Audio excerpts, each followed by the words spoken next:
Hi, I'm Nancy, and welcome to my Caregiver Journal. I was a caregiver of my husband for 8 years. During that time, my dad was also sick and passed away. Dan's parents had dementia. They both passed away the last 2 years.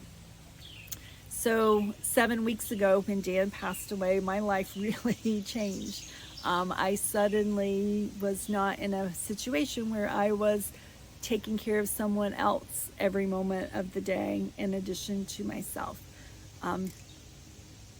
When we realized that Dan was in that transition phase and he was at the end of his life, my son and his wife came down. My daughter flew home from overseas, and I knew that there might be a time when I could not take care of their emotional needs and my emotional needs all at the same time.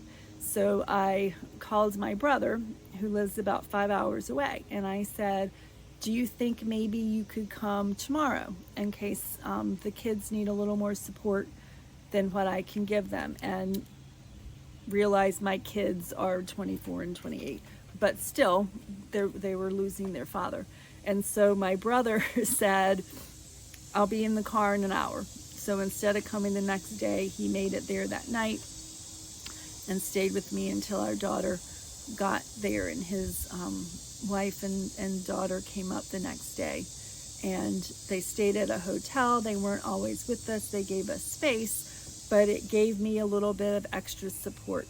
My sister had been calling. She was willing to come up. My mom was willing to come up, and I did hold them off and just say, I think I'm going to need more help when it comes to funeral preparations, and I'm not big on throwing parties, so I knew I would have to have food after the funeral and everything. So I said, why don't you wait and come then? So my family was very gracious in letting me set the tone, set the needs, make decisions. My brother's phrase was, whatever you want, Nancy, whatever you want. I think I've heard this phrase before, but decision fatigue became very real to me because there were constant decisions to be made. And thankfully, Dan and I had talked about a lot of them. He had even planned most of his funeral, so I didn't have to make a ton of decisions. It just felt like that. And so my brother was, always whatever you want, whatever you want. So he went with me one afternoon before the funeral to the cemetery.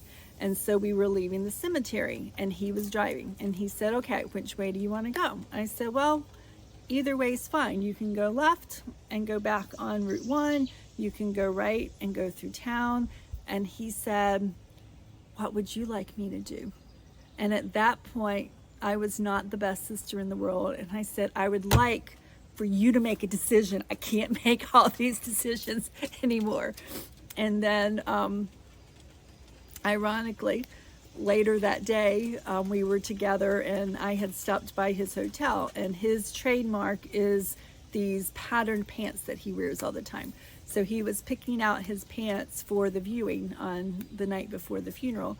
And so he said, why don't you pick out my pants? And I was in the process of saying, why don't you start making some of your own decisions, when he held some up, and I go, no way are you wearing those pants to my husband's viewing.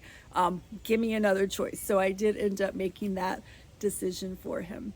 But it was a time that I learned how grateful I was that my family allowed me to set the stage of who we wanted, how we wanted to go through these difficult times. I loved, after the funeral, of having my house full of people because I didn't want to be alone, and we could all share stories and talk. I did also have a luncheon with other people, so it was just a time of graciousness with my family, of being aware of my needs, being aware of some of my crazy moments, and helping myself and my children get through that difficult time.